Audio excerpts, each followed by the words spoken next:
नमस्कार, मी गोपाळ कुलकर्णी. आपण पाहत आहात माध्यम वृत्त. सर्वधर्म समभाव आणि विश्वबंधुत्वाचा एक नवा आदर्श निर्माण करणारे गाव म्हणून रामेश्वर रुईची ओळख आहे. येथे भव्यदिव्य उभारण्यात आलेल्या विश्वधर्मी मानवता तीर्थ भवनच्या माध्यमातून संपूर्ण जगाला वसुधैव कुटुंबकम व एकम सतविप्रा बहुधा वदंती हा मानवतेचा संदेश देण्याचा प्रयत्न असल्याचे MIT वर्ल्ड पीस युनिव्हर्सिटीचे संस्थापक अध्यक्ष प्राध्यापक डॉक्टर विश्वनाथराव कराड यांनी लातूर येथे पत्रकार परिषदेत बोलताना दिली. या पत्रकार परिषदेमध्ये त्यांनी या प्रकल्पाविषयी माहिती दिली. मी आभारी आहे सर्वांचा की आपण एवढा वेळात वेळ आला. एका छोट्या कामामध्ये रामेश्वर सारख्या त्या गावी आणि 14 नोव्हेंबर मी उल्लेख करतो गाव की भारताचे पहिले पंतप्रधान पंडित जवाहरलाल नेहरू यांची जन्मतिथी आहे. महात्मा गांधींनी जे स्वप्न पाहिलं, लाल बहादूर शास्त्रींनी जगामध्ये नाव उंचावलं, भारतरत्न ही पदवी आणून आणि तो जगाला एक संदेश दिला, ते हे मानवता भवन रामेश्वर रुई सारख्या ठिकाणी राहावं आणि त्याला आपण सर्वांनी इथे यावं. 14 नोव्हेंबर रोजी याचा लोकार्पण सोहळा होणार आहे. याला अयोध्या, काशी, बनारस, चायनाची बॉर्डर असलेलं मानागाव, इकडे जगातले बाकीचे मोठे शास्त्रज्ञ तत्वज्ञ डॉक्टर करण सिंग यांचा संदेश आणि विविध क्षेत्रातील मोठी माणसं आहेत, जाणकार माणसं आहेत, दृष्टी माणसं आहेत आणि वसुधैव कुटुंबकम हा जो संदेश आहे भारतीय संस्कृती परंपरा आणि तत्वज्ञानाचा, याचे जनक आणि याचे पूजक असे सर्वजण या ठिकाणी येतील आणि 14 तारखेला याचा लोकार्पण सोहळा पार पडणार आहे. या ठिकाणी विजय भटकर सारखे जागतिक कीर्तीचे शास्त्रज्ञ, डॉक्टर मशालकर सारखे शास्त्रज्ञ हे तर आहेतच, पण सर्व क्षेत्रातले पंडित, विद्वान, जाणकार शास्त्रज्ञ, कदाचित जगभर जे काही अमेरिकेचे मंडळी आहेत की जे या 15-1 दिवसामध्ये संपर्क होईल, पण ते येतील असा माझा अंदाज आहे. अमेरिकेचे असतील, इंग्लंडचे काही लोक असतील, अयोध्येचे, कलकत्त्याचे, मानागावचे, देवभूमी, उत्तराखंडचे, असा खूप मोठा समाज या ठिकाणी येणार आहे आणि त्यांच्या आशीर्वादाने हे जे मानवता तीर्थ म्हणा किंवा मानवता भवन म्हणून जी काही वास्तू उभी आहे ते एक केंद्र म्हणून जगाला संदेश देण्यासाठी निर्माण झालं आहे, अशी ईश्वराची काही इच्छा असावी. हे ईश्वर निर्मित आहे, हे वैयक्तिक व्यक्तीने निर्माण केलेलं नाही. मी आपल्याला विनंती करतो सर्वांनी की याची भावना, याचा संदेश समजून घ्यावा आणि संपूर्ण जगाला याचा संदेश पोचवावा अशी म्हणजे आपल्याला विनंती आहे. धन्यवाद. रामकृष्ण.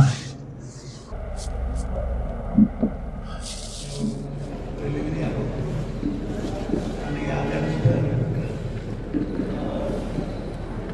त्यांची एक पद्धत होती, हजारो 10,000 लोक असले त्या सर्व लोकांना आल्यानंतर जेवढाच का बाबा असं म्हणायचं, एक अन्नदानाची एक पद्धत. तर मला ते अनुभव घ्यायचे, तर मी आलो तर त्या पूर्णपणे डिक्लेअर झालं होतं. मी आलो म्हणजे मिसेस मागे होती बरोबर, नाना होते आणि होते. तर मी आल्यावर अक्काबाई मी आलो मुळे उभे गेले नाही, हात मागे तरी मी आलो म्हणजे आपला घ्यायचा घेण्याचा पद्धत होती आणि जसं काही घडलं नाही. माझ्यापेक्षा जास्त माझ्या बंधूवर तर त्यांना मी म्हटलं ना, तुम्ही त्यांच्या कानात सांगा ना, हे अनुभव आले एक तांत्रिक ठिकाणी या भागात विठ्ठल रुक्मिणी झालं, तर शिवाचं मंदिर झालं.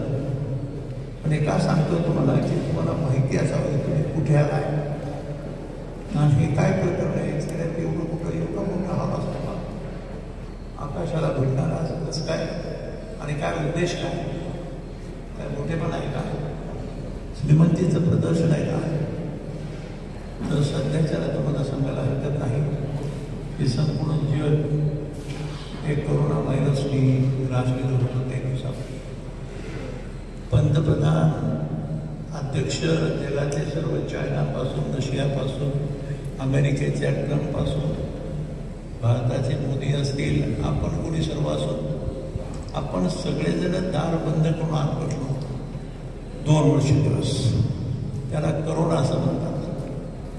तो व्हायरस निघाला चायनामध्ये, वुहान लॅबोरेटरी होती.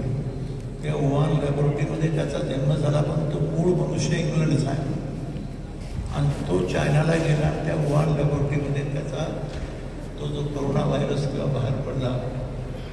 करोना काय चीज आहे काय नाही हे फक्त अनुभूतीने कळू शकतो, हे सांगून सांगता येत नाही.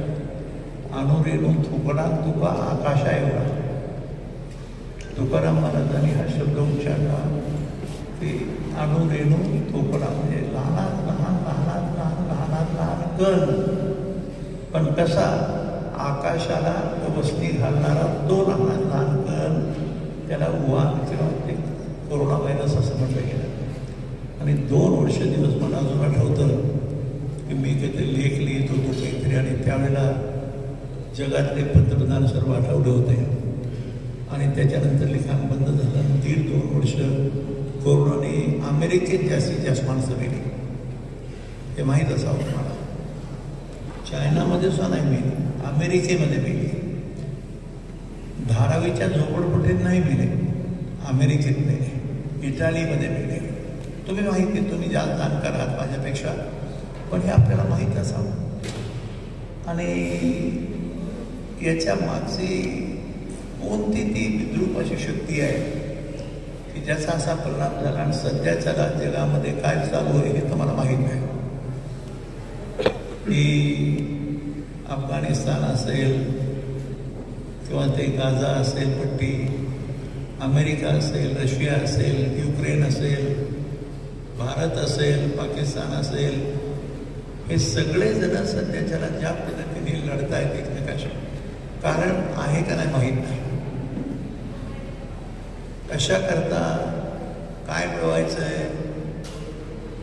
अमेरिकेचे अध्यक्ष आणि रशियाच्या अध्यक्षाची बैठक अलास्कामध्ये ठरवलं आणि तुमचं आमचं भवितव्य ते ठरवलं. हा काय प्रकार आहे. आपल्या देशामध्ये राजकारणाबद्दल बाकीचं नसलं तरी तुम्हाला सर्व माहिती आहे राजकारणाची दिशा कशी येते आणि त्याचं स्वरूप काय आहे. प्रत्येकाने बघावं पक्ष कुठला, राजकारण कुठलं, हे तुम्ही ठरवायचं. परंतु हे का आणि कशा करतात आणि याला आता गुगल म्हणा, कॉर्पोरेशनचे बाकीच्या गोष्टी म्हणा, नॉलेजबद्दलचं चर्चा म्हणा, हे सर्व तुम्हाला अवेलेबल आहे. आता इथं बसलोय आपण आणि मी वचनावर श्रद्धा ठेवून बेसिकली एमआयटीची स्थापना केली. आणि हे जे तत्व आहे त्यांनी त्यांच्या प्रत्येक वास्तूमधनं म्हणा किंवा शिक्षण संस्थेमधनं त्यांनी अवलंबलेलं आहे. आणि हे जे विश्वव्यापी मानवतातेचं भवन जे आता उभारत आहे, it is an extension of the same thought. आणि याच्यातनं केवळ एखादा सामाजिक म्हणजे आपण कम्युनिटी हॉल म्हणतो किंवा असं त्याचा उद्देश नसून याच्यातनं सर्व प्रकारचा सर्वंकष कार्यक्रम म्हणजे विद्यार्थ्यांचं जीवन घडवायचं. नॉट ओनली रामेश्वर, म्हणजे आपण जर प्रश्न विचारला की हे रामेश्वरच का आणि इतर ठिकाणी का नाही, तर रामेश्वर का नाही माझा प्रश्न. कारण कुठून तरी सुरुवात व्हायलाच पाहिजे. आणि प्रत्येक वेळा जर आपण एखादा मोठं सेंटर टार्गेट करत गेलो की तिकडनंच काहीतरी मोठं होणार आहे असं नाही. लहान ठिकाणून सुद्धा मोठी मोठी गोष्ट होऊ शकते. तसंच हे रामेश्वरची सुरुवात आहे. आणि आपण जे मला त्याप्रमाणे हीच ऍक्टिव्हिटी इकडला घडणार आहे आणि हीच नाही त्याच्यापेक्षा बऱ्याच ऍक्टिव्हिटीज घडणार आहेत. म्हणजे लोकांना एकत्र आणण्यासाठी हा एवढा मोठा प्रकल्प आहे आणि तो म्हणजे आपण जितकं त्याला मोठा कराल तितकं तो प्रकल्प पण मोठा होईल असं मला वाटतं. आमचा जो पुण्यातल्या लोणी येथे जो मोठा जगाचा सगळ्यात मोठा घुमट आहे तो त्यांनीच डिझाईन केलेला आहे आणि त्यांनीच त्याचे ते स्ट्रक्चर इंजिनिअरिंगचं जे नॉलेज आहे ते वापरून त्यांनी केलं. एवढं been a better person to answer this question. Unfortunately is not here right now, he is out of station. पण ती जी रिव्हर्स नीव वगैरे असे काहीतरी त्याला टेक्नॉलॉजी म्हणतात ती वापरून हा 90 फुटाचा सगळ्यात मोठा स्टेप प्रॉब्ली कुठे वापरला जात नाही कॉन्क्रीट स्ट्रक्चरमध्ये असा त्यांनी तो डिझाईन केलेला आहे.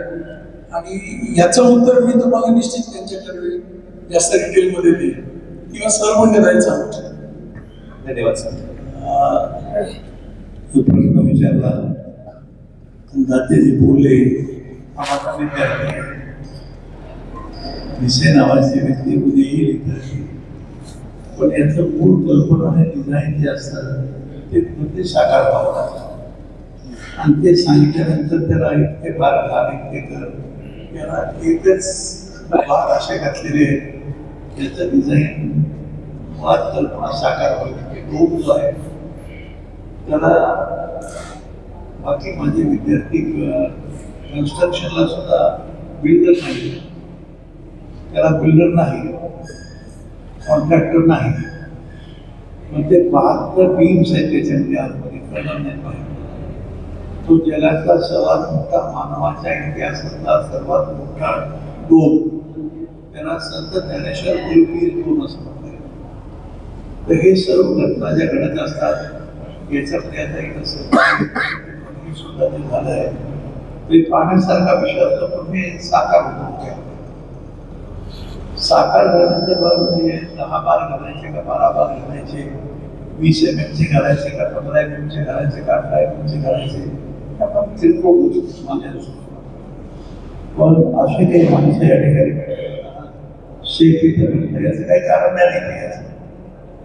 हा कुठला इथं शेत कोणीचा शेजारचा, परंतु हे करत असताना या सर्व गोष्टी ज्या घडतात ते प्रत्यक्ष बघावं लागतं. आज स्वतःला धोरण कशा करतात एकदा पाहता खरं आणि पाहून मग बघूया की याला 7,000 टन स्टील लागले वर्षाला, वर एकही प्रकारचा कुठलाही स्ट्रक्चर नाही असं सांगले तुम्हाला. पण हे घडलं गेलं आणि जगातलं एक वेगळं आशय भारतामध्ये एवढ्या प्रकारचा 90 फूट रुंदी आणि without structure, without beam, without column असा हॉल भारतामध्ये नाही. गोडाऊन आहे, रेल्वेचे आहेत, गंगा तीरावर आहेत, पत्र्याचे आहेत, ते गोडाऊन असतात, पत्र्याचे असतात. पण स्ट्रक्चरल हे जे प्रकार आहे तो घडवताना पाहायला पाहिजे होता तरी, परंतु एक आग्रह वेगळं आपलं एक आश्चर्यच आहे. 90 फूट बाय 250 फूट एवढा त्याचा साईज आहे आणि ते एवढं मजबूत की सिमेंटचं लाईफ संपतच त्याचं 250 ते 300 वर्ष मिनिमम याला लाईफ असावं. पूर्वीच्या काळामध्ये जे किल्ले बांधायचे शिवाजी महाराज, तर ते किल्ल्याचे जे दगड बसवले तर त्याला शिस उतायचे त्याच्या बेसला खांबाच्या लेड म्हणतात तर ते शिस उतून मग ते खांब उभे करायचे. हे कधी आपण तपासून पाहत नाही, परंतु पूर्वीचं शासन पूर्वीचे 1000 तंजावरचं मंदिर बघितलं का पाहिजे. जगातला आश्चर्य ते मंदिर जर पाहिले तर तो दगड आपल्याला मी जाऊन आलो तिथे राजे तंजावरचे बाबा राजे भोसले त्यांचं नाव आहे. कदाचित तुम्ही म्हणला तर मी त्याला बोलवतो खाली या कार्यक्रमाला. राजे बडोद्याचे गायकवाड की ज्याने आंबेडकरला कसं शिकवलं काय केलं तुम्हाला माहिती आहे. पण ही सर्व राजे मंडळी सुद्धा इथे येणार आहेत. मालकर येतील, बाकीचे येतील, करण सिंग साहेबांना चालायचा तास आहे, 90 वर्षाचं वय आहे. आणि संध्याकाळी पूर्ण होऊ शकेल, पण मोठी माणसं आणणं ही महत्वाचं नाही, चांगली माणसं महत्वाचं महत्व आहे.